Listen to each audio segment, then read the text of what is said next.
Previous వీడియోలో variable declaration అలాగే వేరియబుల్స్ని ఎలా ప్రింట్ చేస్తామో చూసాం కదా. ఇప్పుడు నాకు మల్టిప్లికేషన్ ఆఫ్ 2 నెంబర్స్ ప్రోగ్రామ్ కావాలి. సో దీన్ని ఎలా డెవలప్ చేస్తాం?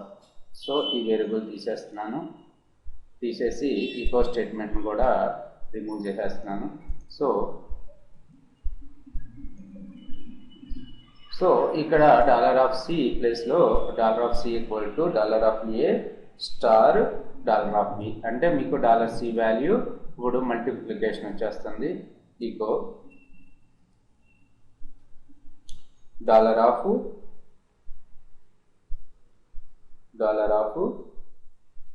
$A ప్లస్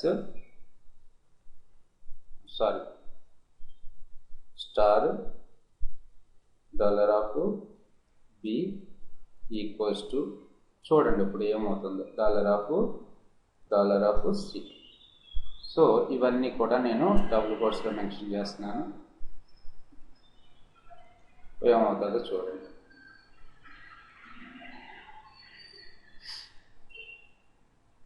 సేవ్ చేశాను ప్రోగ్రామ్ని. సో 20*20.566 411.2 ఈ విధంగా మనం మల్టిప్లికేషన్ కూడా చేసుకోవచ్చు. అలాగే డివిజన్, సబ్ట్రాక్షన్, మల్టిప్లికేషన్ ఇవన్నీ కూడా కమింగ్ వీడియోస్లో చిన్న చిన్న ప్రోగ్రామ్స్ చూద్దాము రిక్వైర్మెంట్ని బట్టి. నాకు ఇప్పుడు ఒక HTML డాక్యుమెంట్ కావాలి. ఆ HTML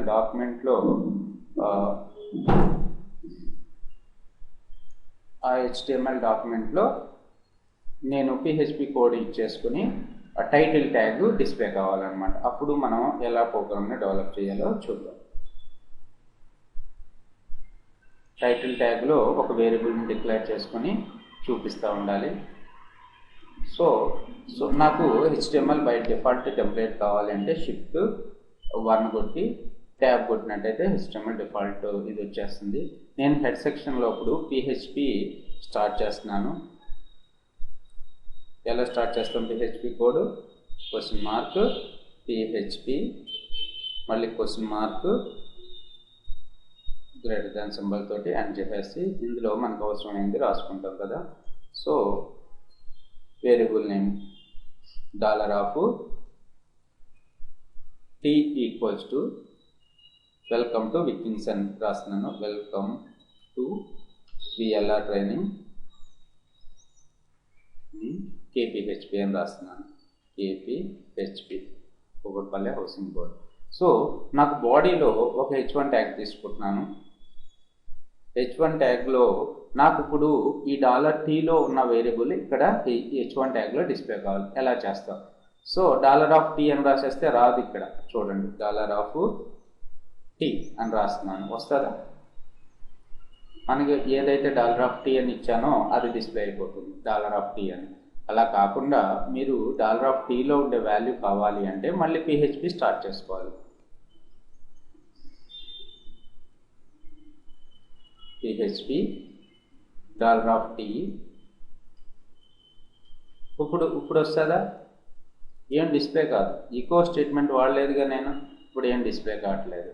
చూడండి, వ్యూ పేజ్ సోర్స్ కొడితే మనకి సోర్స్లో ఏమన్నా మనం రాసిన PHP ఫైల్ ఏమన్నా కనపడుతుందా? కనపడదు. ఎందుకంటే బ్రౌజర్ సైడ్ మనం రాసిన PHP కోడ్ కనపడదు. ఈకో అని పెడుతున్నాను ఇక్కడ. Echo $T. ఇది చాలా యూజ్ అవుతుంది మీకు ప్రోగ్రాము ప్రాజెక్ట్ చేసేటప్పుడు. మనం ఇది ఎందుకు చేశాను అనేది మీకు అప్పుడు అర్థమవుతుంది. సో చూడండి, ఇప్పుడు welcome to VLR training KPHP. So view source కొట్టండి. ఇప్పుడు view page source welcome to VLR training. ఇక్కడ రాసిన మనకు PHP కోడ్ ఏం కనపడలేదు మనకి. ఓకే. సో ఈ విధంగా మనం PHP కోడ్ని ఎనీవేర్ ఆఫ్ HTML డాక్యుమెంట్ మనం రాసుకోవచ్చు. ఓకే. సో నెక్స్ట్ వీడియోలో కామెంట్స్ గురించి చూద్దాం. తర్వాత కొన్ని ఎగ్జాంపుల్ ప్రోగ్రామ్స్ చూద్దాం. Thanks for listening.